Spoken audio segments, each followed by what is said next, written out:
It's going back to the mid-1970s, I believe, because he was killed in 77, I believe. Janet Sheen saved their house while her husband was nowhere to be found. For decades, Martin Sheen seemed like the perfect family man. But behind closed doors, something dark was happening. He would tell Janet he was one place, then disappear somewhere else entirely. The family went broke. They almost lost their home. Janet worked multiple jobs just to keep the lights on while raising 4 kids alone. Then, in 2022, Sheen revealed what he was really doing all those years. His secret nearly cost him everything that mattered. Martin Sheen was born on August 3, 1940, in Dayton, Ohio. But his arrival wasn't normal. Doctors had to pull him out with forceps, and that crushed his left arm. His shoulder bones broke, his arm ended up 3 inches shorter than the other, and he was left with a condition called Erb's palsy. It limited how much he could move that arm for the rest of his life. One of his eyes also got pushed higher than the other because of the damage. But instead of hiding it, he made it part of his acting. That slight limp, those movements, even the way he flipped his jacket in the West Wing, they all came from that early trauma. And oddly enough, it made him stand out in Hollywood. His parents were both immigrants. His father, Francisco Estevez, came from Spain. But at first, America didn't want him. Because of anti-Spanish feelings after the Spanish-American War, they turned him away. So he went to Cuba and worked in sugarcane fields for years. When he tried again, he lied and said he was Cuban, and that finally got him into the U.S. He settled in Dayton, where he met Mary Ann Phelan. She had come from Ireland, from a town called Borrisokane. Her brother, Michael, had fought in the Irish Civil War with the anti-treaty IRA and was locked up in Dublin's Kilmainham jail. Martin grew up with that history of rebellion on both sides. His parents had 12 kids, but 2 died as babies. That left 10 children growing up in one tiny house, with just 3 bedrooms. Life was hard. Francisco worked at the National Cash Register Company as a factory inspector, but money was always short. Then, when Martin was only 10 years old in 1951, tragedy hit. His mother died at just 48. With 10 children and barely enough income, there was talk of sending the kids to different orphanages. But the Holy Trinity Catholic Church stepped in. Thanks to them, the family stayed together. Around the same time, Martin got sick with polio and had to stay in bed for nearly a year. The family couldn't afford it, but they had no choice. To help out, Martin started working as a golf caddy at age 9. He walked 4 miles to the club, carrying heavy bags for $1.75 each. The job exposed him to the ugly side of wealth. Rich golfers cursed, made racist jokes, and often asked caddies to cheat for them. At just 9 years old, Martin had seen enough. He gathered the other caddies and started a strike. Some reports say he was 14, others say younger. But either way, it happened in 1954. They chose Ladies' Day, knowing the club would be full. The women had to carry their own bags while the boys stood aside. It only lasted 3 days, but it made a point. Martin was fired, but he was later brought back. Members specifically asked for him. That early act of standing up for what's right stayed with him forever. By his teens, Martin was both rebellious and gifted. He was smart, but didn't care much for school. He missed most of his senior year at Chaminade High and even got arrested for marijuana and credit card fraud. Still, he was the star pitcher on the baseball team and got a scholarship offer from the University of Kansas. But he didn't want that life. His father wanted him to go to the University of Dayton. Instead, Martin threw the entrance test on purpose. He didn't just fail. It was deliberate. He wanted to be an actor. Decades later, in 2015, the same university gave him an honorary degree. It was emotional. In a way, it finally gave his father the dream he never got to see fulfilled. To chase his dream, Martin took on odd jobs. He saved every dollar. Eventually, he convinced a Catholic priest to loan him money so he could go to New York. He got there in the late 1950s with barely anything but a fierce drive. He joined the Living Theater and spent 2 years there. His first professional acting role came in 1961 with the play The Connection. He played a heroin addict and got paid just $25 a week. But the role got noticed. He was living off clerk jobs during the day and acting at night. The play later moved to London, giving him his first taste of international attention. In 1963, things took a dark turn. He tried out for West Side Story on Broadway. He didn't get it, not because he wasn't good, but because of how he looked. They said he didn't fit the part, even though the show was about Puerto Ricans. That rejection crushed him. He had no money, no home, and ended up sleeping on subway trains in New York just to stay warm. Still, he managed to land a role in a sci-fi TV show called The Outer Limits that same year. That small win kept him going. In 1964, he got his first major TV role in The Defenders. He acted opposite George C. Scott, but the experience wasn't smooth. Martin clashed with the director. He didn't like the script changes and argued that they hurt the character's message. The arguments got so heated that people thought he might be fired or even blacklisted from TV. But he stayed on, and that same year, he made his Broadway debut in Never Live Over a Pretzel Factory. Then came the big one. In 1964, he starred in The Subject Was Roses on Broadway. Critics loved it. The play ran for 738 performances. But on opening night, he was terrified.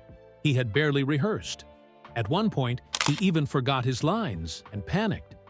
He thought about walking off the stage, but somehow pulled through. The show's success earned him a Tony nomination.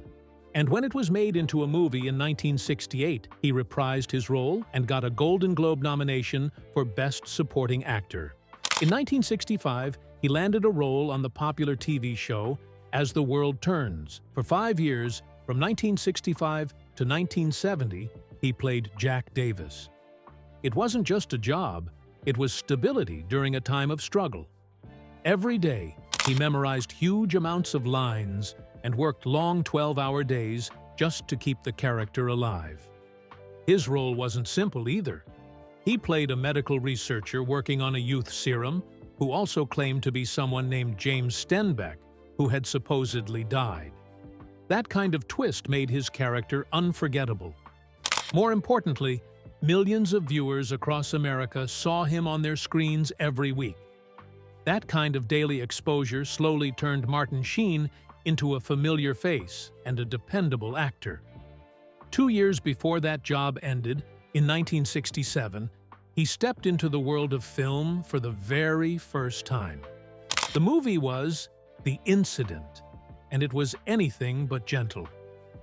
Sheen played one of 2 young criminals terrorizing people on a New York subway. The film was made with just over $1 million, and the story was harsh. His character beat an old man unconscious for $8 and showed no guilt while tormenting the passengers. Sheen's eyes, his tone, his stillness, it was terrifying. What made it worse was how no one on the train tried to stop them. In the end, only a wounded soldier stood up, using his broken arm in a cast to finally fight back. That kind of violence, so raw and personal, showed that Sheen wasn't afraid to go to dark places as an actor. It was a shocking debut, and people remembered it. 6 years later, in 1973, Sheen stunned the world again with Badlands. This time, he played Kit, a young killer who traveled across the American Midwest with a girl played by Sissy Spacek. He killed without hesitation. But what made it so disturbing was how calm he seemed while doing it. Kit never looked angry or scared. He acted like killing was just another thing a person might do. And somehow, Sheen made this cold-blooded character look cool. His charm and calmness confused the audience. You weren't sure whether to fear him or admire him. That strange balance, pulled off so naturally, marked Sheen's true arrival in serious Hollywood acting. The next year, in 1974, Sheen took on a very different kind of role. It was in a TV movie called The Execution of Private Slovik. It aired on March 13th and became one of the most watched made-for-TV films ever made. Sheen played Eddie Slovik, the only American soldier to be executed for desertion since the Civil War. Out of 40,000 soldiers who had deserted during World War II, Slovik was the only one killed. Sheen's performance was so powerful he was nominated for an Emmy. But he didn't like the idea of awards. He said actors shouldn't be compared. Interestingly, his own son Charlie had a small, uncredited role in that film as a child at a wedding. That film showed another side of Sheen, serious, emotional, and willing to question history. Around this time in 1975, a major Hollywood moment happened. Jaws hit theaters and became a sensation. It was the birth of the summer blockbuster. Some say Sheen was offered a role in the film, but turned it down. There's no clear proof of that, but just the idea of it is telling. Had he accepted, his career might have taken a very different turn. Jaws went far beyond anyone's expectations. It made Steven Spielberg a star and changed how movies were released. Whether Sheen had the offer or not, 1975 was a year that shaped Hollywood forever. The real turning point came in the late 1970s. Martin Sheen was cast in Apocalypse Now, one of the most intense and troubled film shoots in movie history. The production took 238 days. The movie was shot in the Philippines, and the conditions were brutal. On March 5, 1977, Sheen suffered a heart attack while alone in his hotel room. He crawled through the jungle for help. At just 36 years old, he nearly died. The movie was already 16 months behind and $20 million over budget. Director Francis Ford Coppola kept Sheen's condition a secret, afraid that insurance companies would shut everything down. Sheen spent 6 weeks in a Manila hospital. His brother, Joe Estevez, stood in for him during distant shots. When Sheen returned, he was 30 pounds lighter and still emotionally wrecked. He later admitted to drinking an entire bottle of rum a day during filming. Then came the infamous mirror scene. It was Sheen's birthday, August 3, 1976. He had been drinking for 3 days straight and showed up completely drunk. Coppola turned the camera on and let him go. Sheen exploded with rage and punched a mirror. Blood went everywhere. He had cut his thumb so deeply it needed 40 stitches. He bled for 12 minutes and lost 2 pints of blood. The room was covered in it. 6 cameras filmed the entire thing. It took 14 hours to shoot that single scene. The mirror cost $800 to replace. The room needed professional cleaners. But that scene became one of the most iconic openings in cinema history. In 1979, Sheen was cast in The Final Countdown, a sci-fi film shot on a real aircraft carrier. But just 3 weeks in, on September 15th, he showed up so hungover he couldn't stand or remember his lines. In front of 300 people, he vomited on the ship's deck. The Navy threatened to shut down the film. Production stopped. A Navy doctor gave Sheen fluids, while co-stars Kirk Douglas and Catherine Ross staged an intervention. The delay cost $47,000. And Sheen was kept under close watch for the rest of the shoot. He finished the movie, but the incident was another reminder that his personal demons were becoming dangerous. By 1982, Sheen was preparing for the miniseries Kennedy. On November 22nd, exactly 19 years after JFK was killed, Sheen stood on the 6th floor of the Texas School Book Depository. It was 12:30 p.m., the exact time the bullets were fired. As he looked out the same window Lee Harvey Oswald used, Sheen began to panic. He collapsed with a heart rate of 180 and couldn't breathe. Paramedics rushed him to Parkland Hospital, the very same hospital where Kennedy had died. He stayed there for 3 hours, recovering from the panic attack. The emotional weight of the moment was too much. It took 6 weeks of therapy before he could begin filming again. In 1983, Sheen took on the role of Greg Stilson in The Dead Zone, playing a dangerous politician with nuclear ambitions. He decided to use method acting and stayed in character 12 hours a day for 6 weeks. But the toll it took was horrifying. For 8 months after filming, Sheen had night terrors. He woke up screaming several times each night. He began sleepwalking and sometimes attacked furniture in his sleep. His wife found him talking about nuclear war while unconscious. Sleep studies showed his mind was stuck in character. He lost 18 pounds and needed sleep aids for over a year. Even psychiatrists said he had developed temporary dissociative episodes. It took 2 full years of therapy for Sheen to return to normal. Between 1999 and 2006, The West Wing became one of the most powerful shows on American television. But there was one moment that made even longtime fans stop and stare. It happened during an episode called Two Cathedrals. Martin Sheen, playing President Bartlett, stood inside the National Cathedral and suddenly turned his anger toward God. And this wasn't in English. Sheen launched into a furious monologue in Latin, much of it unscripted, where he shouted things like, "To hell with your punishments," and even said, "To a cross with you," which was his way of telling God to crucify himself. Then, without warning, he stubbed out his cigarette right there on the cathedral floor. That act alone got the entire show banned from filming there again. But the scene was so powerful that James Lipton later called it one of the best moments in all of American TV history. At the same time, Sheen wasn't just making bold moves on screen. He was getting arrested in real life, again and again, for protesting nuclear weapons.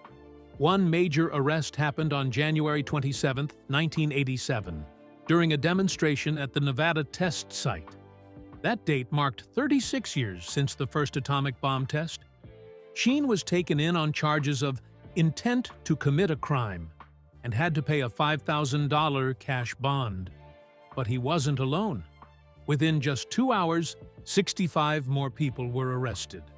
A few months earlier, on November 18, 1986, Sheen had also crossed a white line at the same facility and was arrested with 70 others. They were handcuffed with plastic ties and taken 60 miles to a small town called Beatty. That protest came just 3 days after the 12th underground nuclear test of that year. Each arrest risked 6 months in jail and a $250 fine.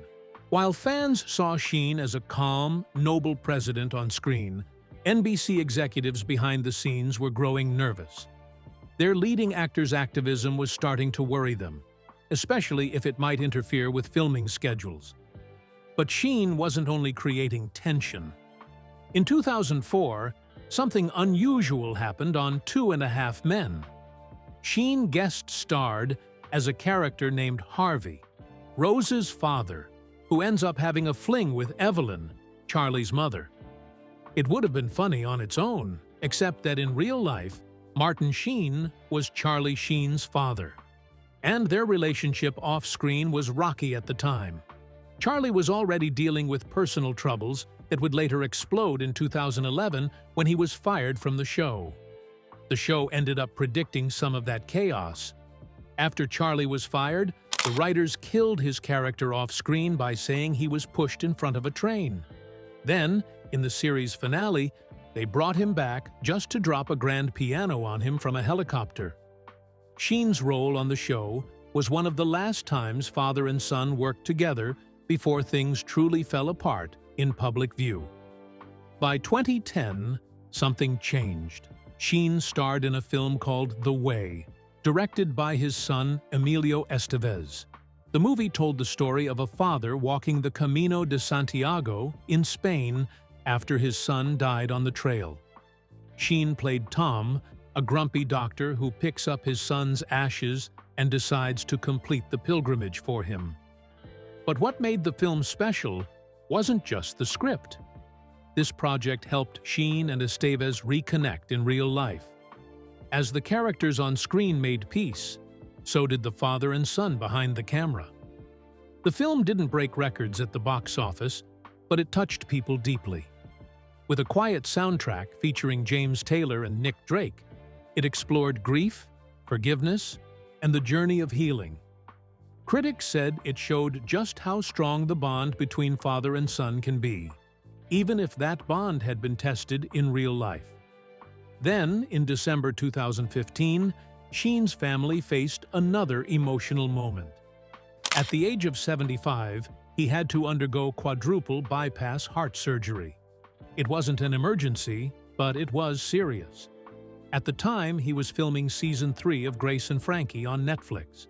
His son, Emilio, said the operation required great courage, strength, and humility. It happened in a Los Angeles hospital, and after some time in ICU, Sheen gave a thumbs up in a photo taken just before Christmas. He was expected to return to work by early 2016. His wife, Janet, and their family stayed close through it all. And despite the seriousness of the surgery, Sheen bounced back with the same energy that had carried him through decades of acting, protesting, and parenting. Still, not everything behind the scenes of The West Wing was peaceful. During the early 2000s, trouble started brewing over pay. Martin Sheen was earning $300,000 per episode, while Rob Lowe was making only $75,000, even though he was one of the original leads. In 2002, Lowe quit the show. Sheen admitted he was shocked and heartbroken. He'd known Lowe since he was a boy and saw himself as a kind of mentor to him. By that point, other cast members like Bradley Whitford and Allison Janney had managed to get raises, but none matched what Sheen was making.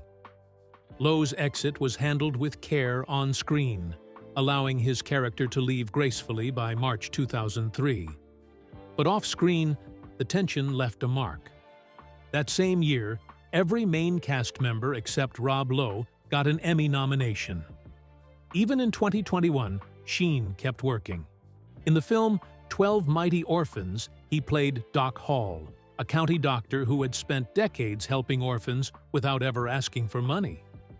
Doc drank too much, but had a big heart.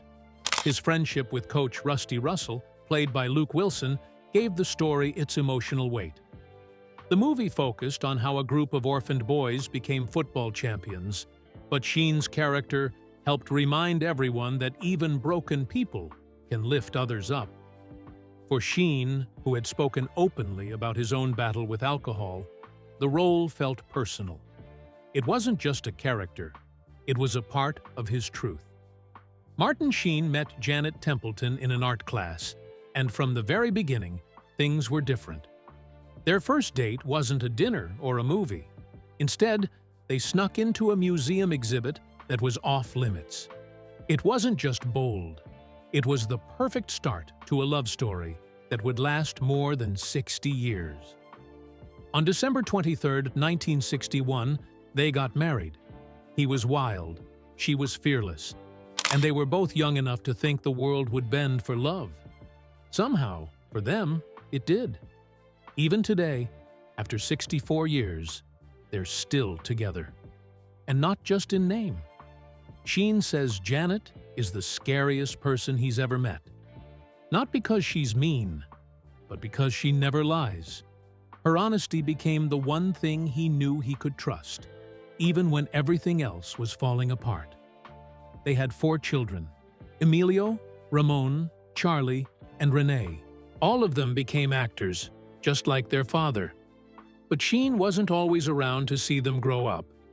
In the early 1970s, while filming Badlands, Sheen missed the birth of Charlie.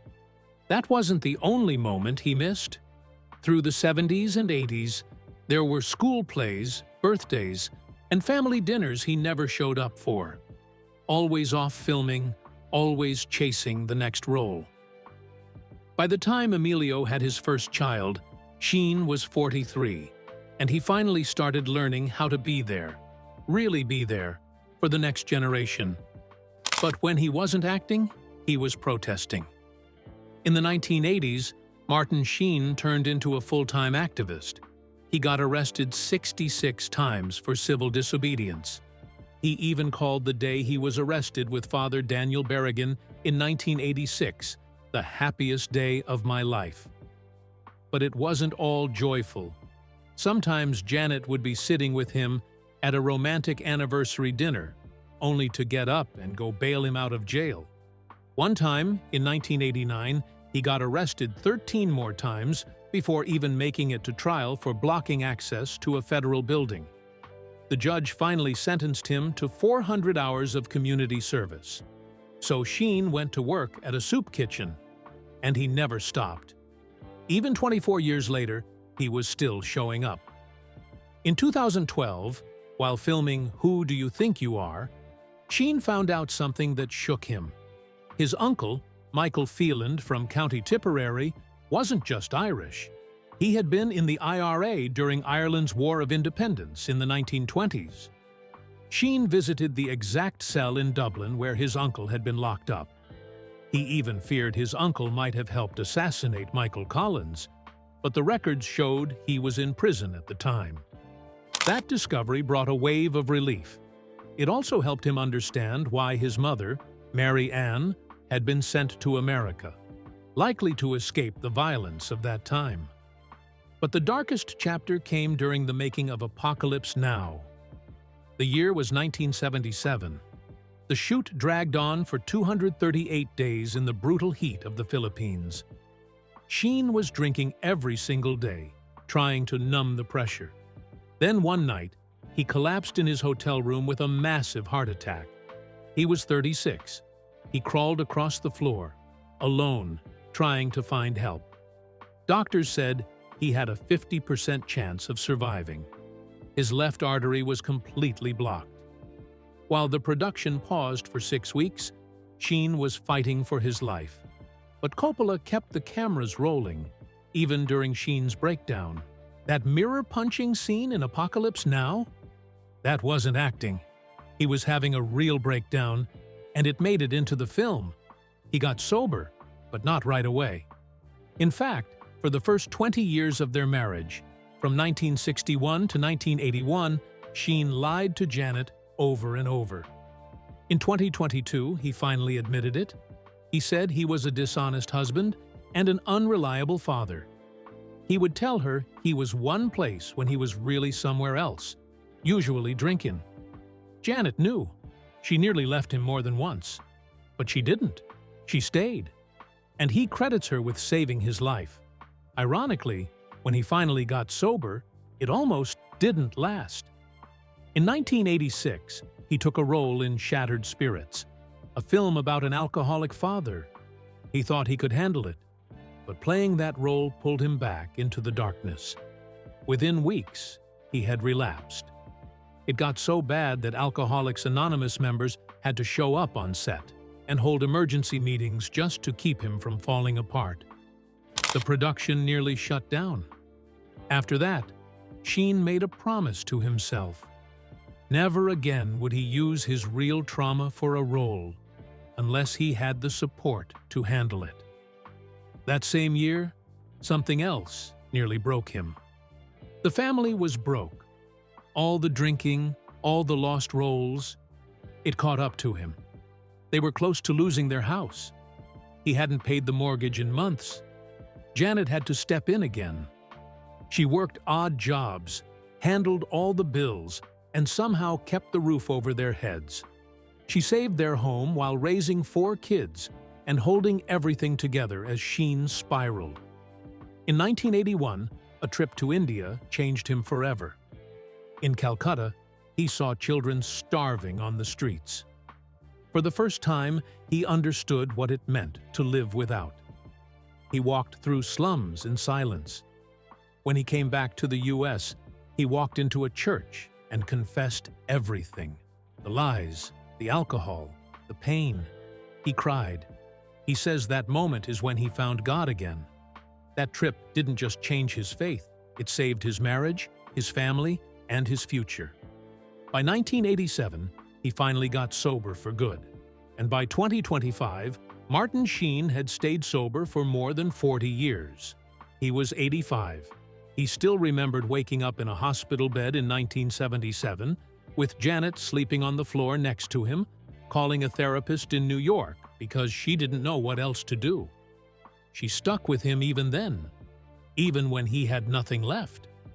In 2022, Sheen looked back at his past and said something surprising. He regretted changing his name from Ramon Estevez. He said he wished he'd had more courage back then to honor his roots. He never legally changed it. All his documents still said Ramon. And he was proud that his son Emilio refused to change his name to Sheen. The family name lived on. Then in 2024, during an NPR interview, Martin Sheen said something else that surprised people. As a Catholic, he said he fully supported same-sex marriage. It shocked some of his conservative fans. But Sheen said that for him, human dignity mattered more than any rule. Even at 84, he wasn't afraid to speak his truth, even if it cost him support. And maybe that's the story of Martin Sheen, a man who lied, failed, broke down, disappeared, and came back again. A man who faced death and addiction and came out on the other side. A husband who almost lost his wife. A father who missed too much. But also a man who learned, who changed, who kept showing up. Not perfectly, but fully.